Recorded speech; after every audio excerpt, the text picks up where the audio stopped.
ായ റഹ്മാനേ, നിന്റെ കഅബാലയത്തിന്റെ മുന്നിൽ ഞങ്ങളിതാ തവാഫ് ചെയ്തുകൊണ്ട് അസ്മാഉൽ ഹുസ്ന ഉച്ചരിച്ചുകൊണ്ട് നിന്നിലേക്ക് ഞങ്ങൾ കൈ ഉയർത്തിയിരിക്കുന്നു റബ്ബേ. നമ്മുടെ രാജ്യത്തിന്റെ അവസ്ഥ നീ നന്നാക്കണേ അല്ലാ.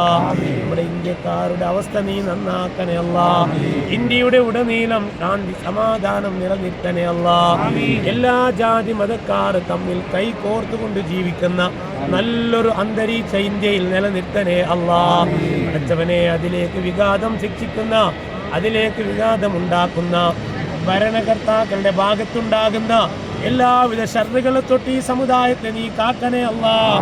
ഇപ്പോൾ പ്രത്യേകം തുടങ്ങിയിട്ടുള്ള ആ വഖഫ് സംബന്ധമായ ഭേദഗതി ബില്ല് അവർ പാസ്സാക്കിയിരിക്കുന്നു, കൊണ്ടുവന്നിട്ടുണ്ട് റബ്ബേ. നീ അതിനെ പരാജയപ്പെടുത്തണേ അല്ലാ.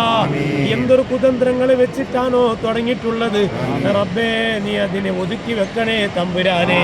അതിനെതിരിൽ ശബ്ദിക്കാൻ വേണ്ടി ഈ സമുദായത്തെ നീ ഒറ്റക്കെട്ടായി നീ ഇറക്കണേ തമ്പുരാനെ. അതിന്റെ എല്ലാ പ്രവർത്തകരെ നീ അനുഗ്രഹിക്കണേ തമ്പുരാനെ. അർഹമർ റഹീമായ റബ്ബേ, നമ്മുടെ പൂർവികർ ത്യാഗം ചെയ്ത് ദാനം ചെയ്തിട്ടുള്ള നിന്റെ ഭൂമികളാണ്, നിന്റെ സ്വത്തുകളാണ്, നിന്റെ ദീനിന്റെ കാര്യങ്ങളാണ്, നിന്റെതാണ് റഹ്മാനെ.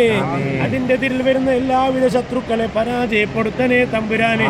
നീ പരാജയപ്പെടുത്തണേ തമ്പുരാനെ. പടച്ചവനെ, എല്ലാവരും ഒറ്റക്കെട്ടായി അതിൻ്റെ എതിരിൽ ശബ്ദിച്ചുകൊണ്ട് നമുക്ക് വിജയം നൽകണേ അല്ലാ, സമാധാനം നൽകണേ അല്ലാ. എല്ലാ നിലക്ക് സംരക്ഷണം ഇന്ത്യക്കാരായ നമുക്ക് നീ നൽകണേ തമ്പുരാനെ.